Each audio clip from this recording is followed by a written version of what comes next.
नमस्कार,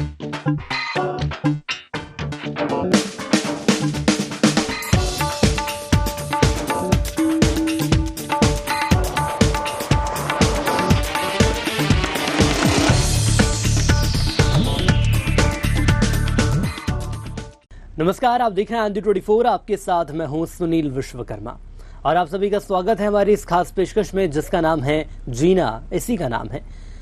जीना इसी का नाम एक ऐसा कार्यक्रम जिसमें हम उन मुद्दों को उठाते हैं, उन बातों को उठाते हैं जिनका सीधा सरोकार आपसे होता है। और आज के दौर के यदि युवाओं की बात कर ली जाए तो युवाओं के दिलो दिमाग में तमाम प्रश्न रहते हैं, लेकिन उन प्रश्नों का सही जवाब आखिर कैसे मिलेगा, उन प्रश्नों को, उन समस्याओं को देखने का नजरिया आखिर क्या रहता है। कुल मिलाकर माना जाए तो सारा खेल दृष्टिकोण का होता है। यदि हम समस्या को सही दृष्टिकोण से देख रहे हैं तो ये माना जा सकता है कि उस समस्या का हल भी आप जल्द ही कर पाएंगे, और यदि उस समस्या को आप ऐसे दृष्टिकोण से देख रहे हैं कि वो समस्या दूर ही नहीं हो पाएगी तो ये भी माना जा सकता है कि वो समस्या आपके लिए विकट खड़ी हो जाएगी। लेकिन इन तमाम सवालों को, इन तमाम सिरों को यदि जोड़ते हैं तो क्या निकल कर सामने आएगा, आज इसी विषय पर हम बातचीत करने वाले हैं। हमारे साथ खास मेहमान जुड़े हुए हैं। सबसे पहले मैं परिचय आपका उनसे करा देता हूं। हमारे साथ डॉक्टर और motivator doctor Rajesh Sharma sir जुड़ चुके हैं। सर, बहुत स्वागत है आपका आनंद24। जय जय जय सुनील भैया, और आनंद24 के दर्शकों को नमन करता हूं। मैं बहुत बहुत नमन करता हूं। तो डॉक्टर साहब, आज हम बात करने वाले हैं दृष्टिकोण की। सर, सबसे पहले युवाओं की यदि मैं बात कर लूं तो युवाओं का कहना रहता है कि हमारे सामने कई समस्या आती है और अलग अलग दृष्टिकोण उसको रहता है। लेकिन सबसे पहले यही समझना चाहेंगे कि आखिर जो समस्या सामने आ रही है उसको देखने का नजरिया, उसके लिए दृष्टिकोण हम क्या अपनाएं। सुनील, इस शब्द के बहुत बड़े मायने हैं। दृष्टिकोण, इसको अगर मैं संधि विच्छेद करता हूं तो दृष्टि प्लस कोण। तो अगर हम बात करते हैं दृष्टि की तो सुनील, ये दृष्टि केवल आंखों वाली दृष्टि नहीं है ना।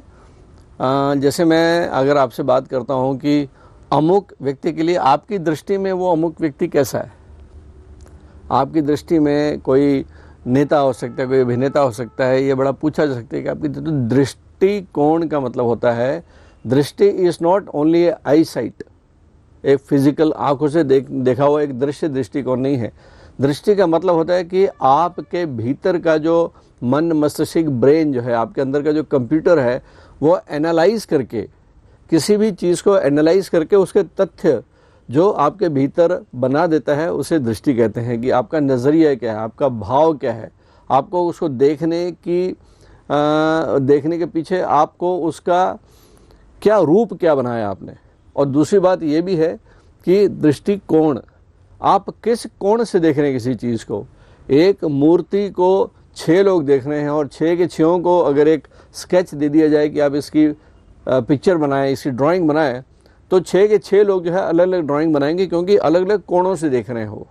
तो एक ही वस्तु को 5 लोग जो हैं देखेंगे, जैसे वो एक हाथी को 5-6 अंधे देखते हैं तो एक बोलता है रस्सी और एक उसको बोलता है पिलर है, इस तरह से चीज़ें हैं।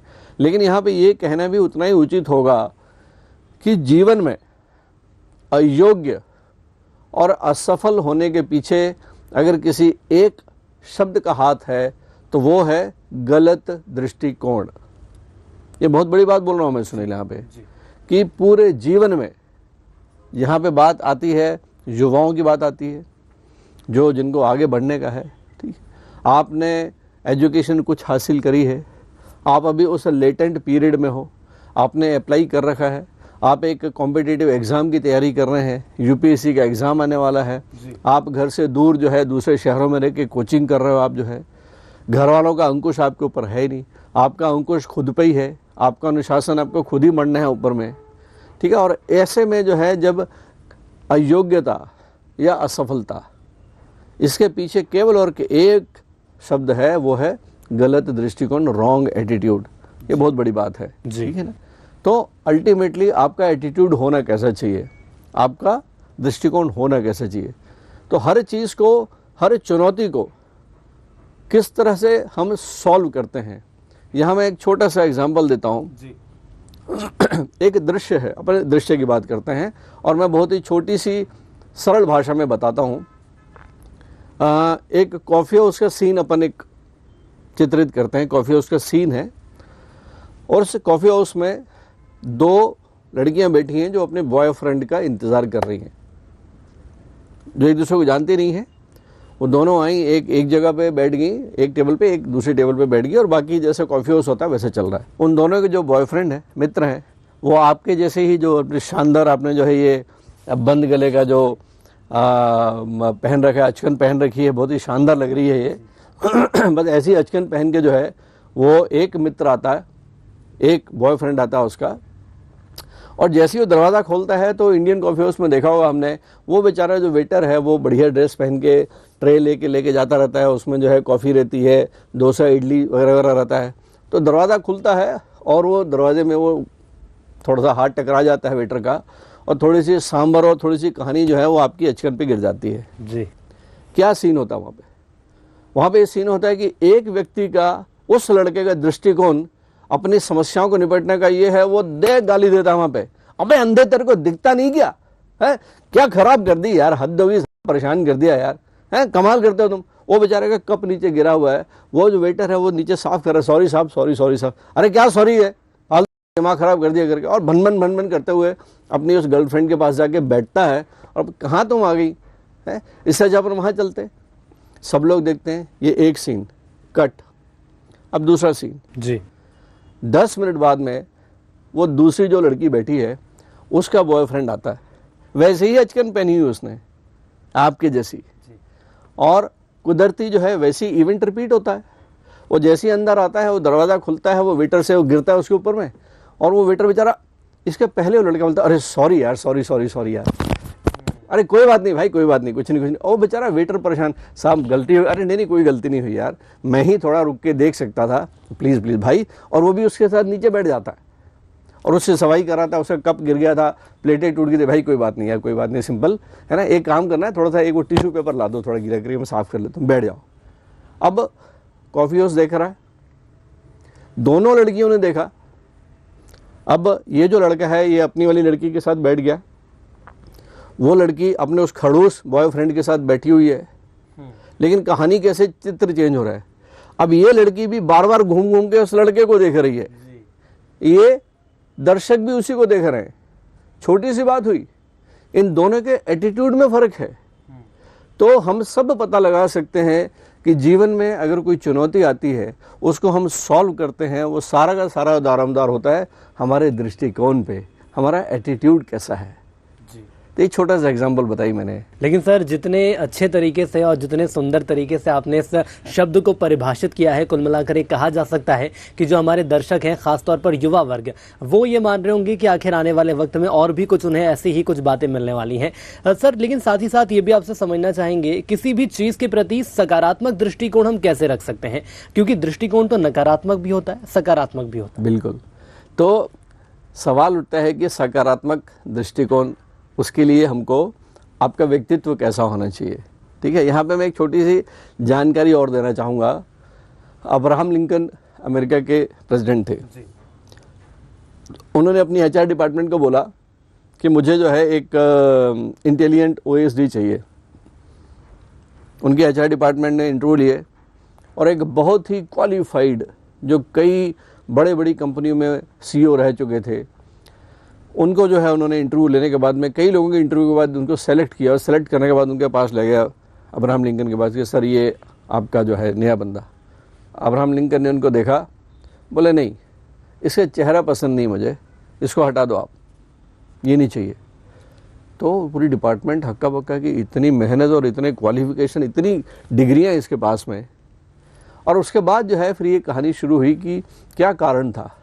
और जब ये पता किया गया, उसकी पुरानी हिस्ट्री देखी गई, तो उसके पास केवल डिग्रियां थी, उसकी सैलरी का पैकेज बहुत बड़ा था, लेकिन पर्सनल लेवल पे उसकी ज़िंदगी में इतना ऋणात्मक था, इतने कलेश थे उसकी ज़िंदगी में, कोई दोस्त नहीं थे, और उसका और भी कई चीज़ें उसके बारे में हैं। लेकिन तब से शोध शुरू हुआ कि वो अब्राहम लिंकन ने कैसे, फिर ये खोज जब हुई तो पता चला कि एक स्पेसिफिक उम्र के बाद में, 40 वर्ष की उम्र के बाद में, आपके चेहरे की रेखाओं में आपका एटीट्यूड झलकने लगता है। सुनील, बड़ी बात बता रहा हूँ मैं, ठीक है, कि आपका चेहरा मोहरा जो है आपका, और फिर ये बात भी आती है कि face is the index of once mind. और ये भी बात देखिए कि कई बार जो है आप इंटरव्यू में जाते हो और बिना सवाल किए आप रिजेक्ट हो जाते हो। जैसे ही आप एंटर करते हो, आप जो है आपकी चाल ढाल, आपका ड्रेसअप एक तरफ, बट आपका ओवरऑल, आपकी बॉडी लैंग्वेज, आपका चेहरा जो है, वो जो इंटरव्यू लेने वाला बैठा है वो आपसे सवाल करने से पहले ही अपनी एक मानसिकता बना चुका होता है। और ये फैक्ट है, ये फैक्ट है कि हमने कई बार तैयारी की होती है, लेकिन हमारी प्रेजेंस जो है वो उस बंदे का एक माइंडसेट पहले से तय कर देती है। ये युवाओं को सोचना पड़ेगा यहाँ पे कि आपके पहले आपकी नेगेटिव एनर्जी उस कमरे में चली जाती है। सुनिए, बहुत बड़ी बात बता रहा हूँ मैं कि आपके कमरे में आने से पहले वो जो ऊर्जा है, जो आपकी नेगेटिविटी, आपका एक बहुत बड़ा ऑरा जो चल रहा है, वो केवल इसलिए क्योंकि आप नेगेटिव सोच के साथ हो। आपके अंदर ओवर कॉन्फिडेंस भी एक नेगेटिविटी है। सरकाज़म करना, 4-5 दोस्त बैठे हैं और आदत हो जाती है, चलो अपन आज इसकी उड़ाएंगे बॉस। ये कोई बहुत बड़ा तुर्रम नहीं हो जाता कि आप जो है 5 लोग बैठे और एक बेचारे दोस्त की जो है अपन मतलब मजाक उड़ाने लगते हैं। सरकाज़म, उपहास करना किसी का, और आपको लगता है कि आपने जो है अपनी लाइन लंबी कर दी, उसकी लाइन छोटी की। नहीं, ये आपके व्यक्तित्व की बहुत बड़ी ऋणात्मकता है ये, कि आप यदि किसी का उपहास करके सामने वाले की, आपने अपनी लाइन लंबी नहीं की, आप किसी की लाइन छोटी करके सोच रहे हो कि आपकी लाइन लंबी हो गई, ये एक नेगेटिविटी है। ये आपके अंदर जो है एक प्रकार से एक ऋणात्मकता पैदा करती है। ये इसको ओवर कॉन्फिडेंस नहीं बोलते। ये युवाओं को ध्यान रखना चाहिए। हमेशा हमेशा हमेशा सामने वाले के साथ वैसा ही व्यवहार करो, या उससे भी बेहतर व्यवहार करो जैसा आप स्वयं के लिए चाहते हो। छोटी सी बात है सुनील, बट इसको बच्चों को जो है, जो यूथ है, आप अपने व्यक्तित्व को निखारो ना भाई। आप उस बंदे के जैसे, कोर्ट वाले जैसे मत बनो जो एकदम से भिड़ जाता है। देखो, मैच स्टिक और ह्यूमन ब्रेन में फ़र्क क्या है? आपसे पूछता हूँ सुनील भैया, और दर्शकों को भी मैं ये सवाल देता हूँ मैं, आप सोच के रखिए कि मैच स्टिक, दिया सलाई, उसका भी हेड होता है, बिल्कुल, और आदमी, उसका भी हेड होता है। बस इस हेड में ब्रेन है, और उस हेड में क्या है? दिया सलाई के उस हेड में क्या है? सड़ा हुआ हेड है, उसका मसाला है उसमें जी। वो इतनी सी घिसती है, जल जाता है, और थोड़ी देर के बाद में राख के रूप में दिखती हो।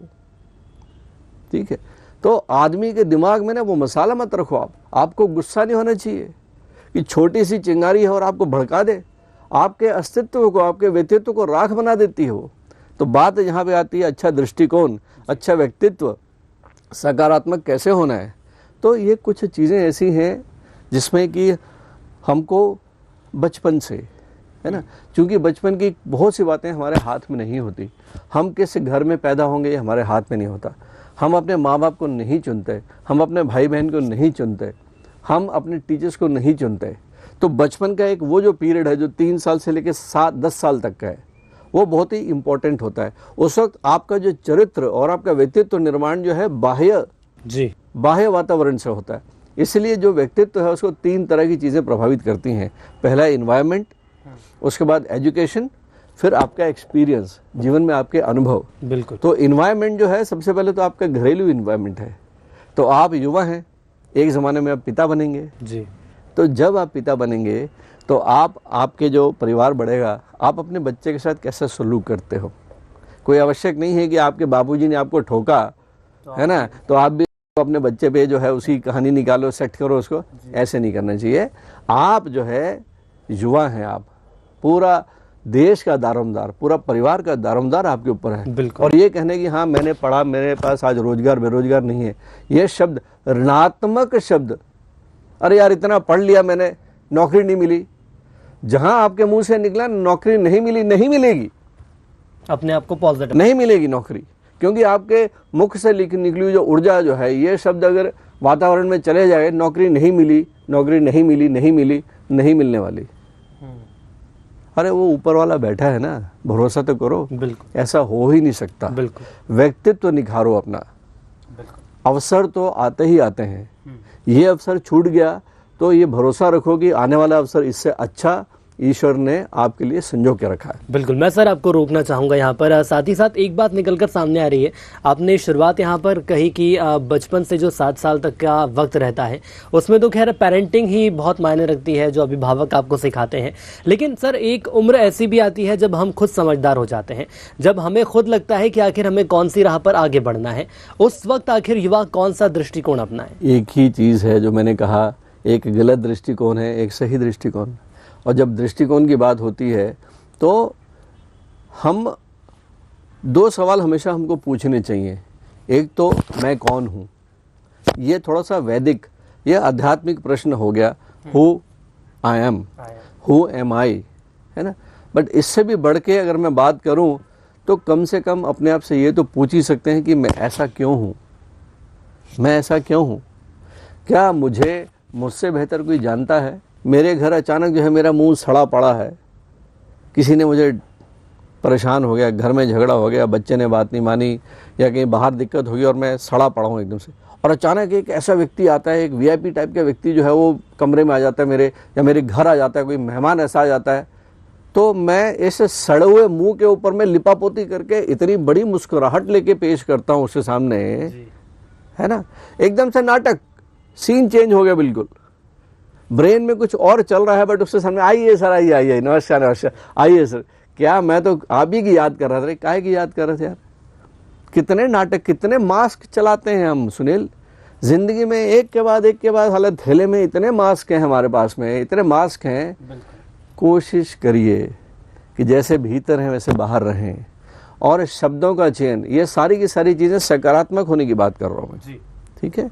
क्योंकि एक बार जो है आपकी पॉजिटिविटी जो है ना, आपके ब्लड में आ गई ना पॉजिटिविटी, तो विश्वास करिए कि सारी चीज़ें, नेगेटिव चीज़ें भी आपसे मिदास टच आ जाएगा आप में, आप छुओगे पॉजिटिव हो जाएगा, वो छुओगे पॉजिटिव हो जाएगा। अरे मुस्कुरा के देखो। मैं सर माफी के साथ रोकना चाहूंगा, एक सवाल और यहाँ पर सामने आ रहा है। नकारात्मकता की आपने बात कही है, दफ्तर का माहौल हो, दोस्तों के साथ बैठे हों, या इसके अलावा कोई ऐसा यदि हो, हम कहीं जा रहे हो मान लीजिए, और वहाँ पर हम बैठते हैं, जाके हम दफ्तर में ही जाते हैं, कोई एक व्यक्ति एंटर होता है और सर लगता है कि ये व्यक्ति आ गया है, नेगेटिव माहौल देखने को मिलेगा, और क्या उसका ऑरा इतना ज़्यादा रहता है कि जो पॉजिटिव लोग हैं वो नेगेटिव ढल जाते हैं, उनमें नकारात्मकता आ जाती है? क्या ऐसा भी होता है? हाँ, ये बात आंशिक रूप से तो ये सत्य है, ठीक है, कि जो नेगेटिविटी है, जो तामसी प्रवृत्तियाँ जो है, उनका असर हम पे ज़्यादा होता है, इसमें कहीं कोई दो मत नहीं है ना। समय वेस्ट करना, अनुशासन में नहीं रहना, है ना, ये कोई ऐसी बड़ी ऋणात्मकता नहीं है कि झूठ बोल रहे हैं, चोरी कर रहे हैं, डाका डाल रहे हैं, ठीक है, और उल्टी सीधी ड्रग्स पे लगे गए। नहीं, आप आलस्य कर रहे हो। आप मसलन एग्जाम्पल है कि सुबह उठना चाहिए, उठ के व्यायाम करना चाहिए, नहीं कर पाता युवा वर्ग, 8-9 बजे उठ रहे हैं। हमको पता है जल्दी सोना चाहिए, लेकिन नेटफ्लिक्स लगा के बैठे हैं, फालतू में जो है अंगूठियाँ घिस रहे हैं व्हाट्सएप पे, बिना मतलब के मैसेजेस जा रहे हैं, बिना मतलब के वेस्टिंग योर टाइम। ये क्या ऋणात्मकता नहीं है? ये आपको क्या लगता है सुनील भैया, ये कि आपकी पॉजिटिव क्वालिटी है? ये हमको जो है एक लाइन खींचनी पड़ेगी कि भैया ऋणात्मकता क्या है। जो भी क्रिया आपके जीवन में आपको उत्कृष्टता की ओर नहीं ले जा रही, वो सारी की सारी ऋणात्मकता सुनील भैया, उसे हमको जो है डिफाइन करना पड़ेगा। मज़ा बहुत आता है, दोस्तों के साथ बैठ जाओ, गपशप मारो, मैं मना नहीं करता इसको, लेकिन समय निर्धारित करें। युवा वर्ग जब तक कहीं सेटल नहीं हो जाता, जब तक आप जो है कहीं किनारे नहीं लग जाते, 24 घंटे आपके पास में है, you should know how to delicate the time to all those activities जो आपके लिए ना इम्पोर्टेंट है ना अर्जेंट है। अपने समय को जो है उसका वर्गीकरण करना सीखें, वर्गीकरण करना सीखें, ठीक है। एक छोटा सा एग्जाम्पल है, एक छोटी सी एग्जाम्पल है। सुनील भैया और हमारे दर्शक, हम सब स्कूटर चलाते हैं, कार चलाते हैं, बिल्कुल ठीक है। जब आप कहीं जा रहे हो कार से और लाल बत्ती आ जाए, चाहे भोपाल में हो, चाहे आप किसी भी शहर में हो जहाँ पे ट्रैफिक का कोई सिविक सेंस नहीं है, कोई इधर से घुस रहा है, कोई इधर से जा रहा है, कोई साइड में कट मार के आ गया, और शहर में सभी प्रकार की ट्रैफिक चलती है, साइकिल भी चल रहा है, ऑटो भी चल रहा है, बस भी चल रही है, कार भी चल रही है, बुलेट भी चल रही है, सब चीज़ें चल रही हैं, और लाल बत्ती पे आके हम रुकते हैं तो पीछे से एक सामने आ गया, एक इधर से आ गया। लाल बत्ती पे आप रुके हो, आप ऑब्जर्व करिए कि इस वक्त लाल बत्ती में जितने लोग भी रुके हुए हैं बेसिकली, ठीक है, उनके मन में क्या भाव आ रहा है, एक कल्पना करके देखना जी। ठीक है, कि आप बैठे हुए थे क्योंकि जाना है जल्दी, लाल बत्ती आ गई, ठीक है, इतने में एक बंदे ने सामने से लाया और गलत तरीके से घुसाड़ के उसने कार सामने खड़ी कर दी। आपके अंदर किस तरह के भाव आ रहे हैं? आक्रोश, कहीं एंगर आ रहा है क्या? जी। थोड़ा सा क्रोध आया? क्या आप थोड़े से बेचैन हुए? या आपके अंदर में जो है कहीं कुछ क्या चल रहा है? भाव कैसा आपका? 2 मिनट, 3 मिनट, 4 मिनट के पीछे इस छोटे सी घटना ने आपको कितना विचलित किया? और या फिर जैसी लाल बत्ती आई आपने पार्किंग लगाई और बढ़िया गजल सुनने बैठ गए, बिल्कुल, या कूल बैठ के देख रहे हो, या किसी चीज़ के साथ में आप जो है कंटेम्पलेट कर रहे हो किसी चीज़ को, आपका दृष्टिकोण कैसा था उस घटना के प्रति, ये हमको देखना पड़ेगा। छोटी छोटी घटनाओं को अपने ऊपर जो है अपना आंकलन करना सीखिए, बिना जजमेंट किए हुए। जब हम रात में विश्राम करने के लिए जाते हैं तो दिन भर का जो बही खाता है उसे ज़रूर एक बार देखना समझना चाहिए कि हमने दिन भर जो है हमने क्या किया, क्या करना चाहिए था, कौन से काम पेंडिंग छूट गए, और कल की प्लानिंग करके सोइए, ताकि कल रात को जब आप सोओगे तो ये सारी की सारी जो है जो आपका जो बैकलॉग है वो आपके सामने आए। जीवन को एक दिशा और निरंतरता प्रदान करना है, ये सारी की सारी चीज़ें जो है पॉजिटिविटी लेके आती हैं। लेकिन सर इसके लिए यदि नियमों की हम बात कर लें तो नियमों का होना आखिर कितना ज़रूरी हो जाता है। साथ ही साथ आपने एक बहुत अच्छी बात बताई है, वो है युवाओं के लिए टाइम मैनेजमेंट की। यदि हम आज का बही खाता देखेंगे तभी हम कल की रणनीति बना सकते हैं। हमें आगे कैसे बढ़ना है, इसलिए हमें टाइम मैनेजमेंट का बहुत ज़रूरी और बहुत ध्यान रखना होगा। सर इस विषय में ज़रूर मैं कुछ जानना चाहूँगा आपसे। टाइम मैनेजमेंट की तो बात यह है कि 2 चीज़ों का अगर मैं बात करूँ, एक मनी मैनेजमेंट और एक टाइम मैनेजमेंट। सुनील जी, ठीक है, ऐसा बोला जाता है कि time is money, don't waste it. ठीक है, और ये दुर्भाग्य है कि वक्त निकलने के बाद ये चीज़ें समझ में आती हैं कि अब पछतावे क्या होत है जब चिड़िया चुग गई खेत। ठीक है, ये मुहावरे ऐसे नहीं बने हुए हैं। ठीक है, समय के साथ में जो है एक ही क्लास में कई प्रकार के बच्चे पढ़ते हैं और उसी क्लास का एक बच्चा जो है कलेक्टर बन जाता है और उसी क्लास का एक बच्चा उस कलेक्टर का चपरासी बाहर बन के बैठता है। ऐसे एक एग्जाम्पल नहीं, बहुत से एग्जाम्पल हैं, क्योंकि उसने समय का महत्व नहीं जाना। ठीक है, तो सबसे पहले जो है समय का महत्व जानने के लिए हमको अपने लक्ष्य निर्धारित करने पड़ते हैं, हमको अपने गोल निर्धारित करने पड़ते हैं। हमको अपने 2 प्रकार के गोल, एक शॉर्ट और एक long term goal. Short term goal जीवन में, लॉन्ग टर्म गोल। ऐसा कभी हो नहीं सकता कि कोई आदमी निकम्मा रहे, ऐसा हो नहीं सकता कि जीवन में जो है उसके कुछ न कुछ काम ना हो करके, चाहे वो किसी भी बात है। आप अंबानी की बात कर लें, आप बिल गेट की बात कर लें, आप किसी बड़े आदमी की बात कर लें, किसी छोटे की बात कर लें, किसी अभिनेता की बात कर लें, किसी व्यापारी की बात कर लें, आप किसी की भी बात कर लें, किसी की भी।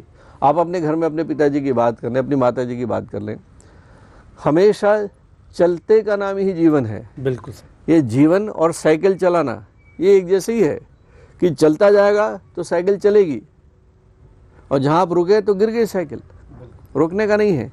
तो चलती का नाम ही गाड़ी है, चलती का नाम ही ज़िंदगी है, और चलना है तो मतलब आपको ए से बी के लिए जाने का। तो जब ए पे खड़े हो तो जो बी है वो आपका लक्ष्य है, वही आपका गोल है। और ये गोल जो है ये short term long term goal हो सकते हैं। जो यूथ है आज 20 साल का है, 22 साल का है, तो 30 साल में क्या बनेगा उसे मालूम होना चाहिए। 5-5 साल के गोल निर्धारित करिए कि आप आज 20 साल के हो, आप जो है तो आप जब 25 के होने वाले हो तो आपके साथ क्या घट रहा होगा। आप 25 के हो तो आप 30 के जब बनोगे, जब 35 होगे, जब 40 होगा, 45 होगा, ये पूरे जीवन का जो एक मोटा मोटा रोड मैप है इसे आपको तैयार करना चाहिए।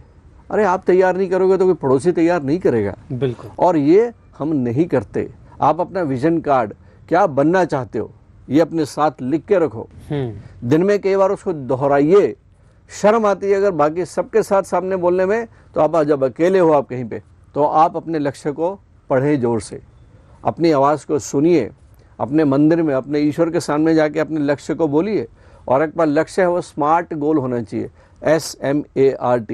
ये मुझे बोलने की ज़रूरत नहीं है, हमारे सब युवा जानते हैं कि व्हाट S स्टैंड्स फॉर और व्हाट T स्टैंड्स फॉर। समयबद्ध आपका लक्ष्य होना चाहिए, और लक्ष्य की पूर्ति के लिए क्या क्या गुण होने चाहिए आपके पास में। आलस्य ना हो, अनुशासन से रहें, संकल्पित हों, हार्डवर्क होना चाहिए, डेडिकेशन होना चाहिए, ठीक है, फोकस होना चाहिए आपका, डिस्ट्रैक्शंस ना हो लाइफ के, समय का सदुपयोग करना सीखें, ठीक है। किसी बहे नहीं किसी चीज़ पे जी, कि आपका अभी लक्ष्य पूरा हुआ नहीं और दो दोस्त बाहर आए, जरा इधर लेक व्यू होके आते हैं, चल चल आधा घंटा घूम के आते हैं।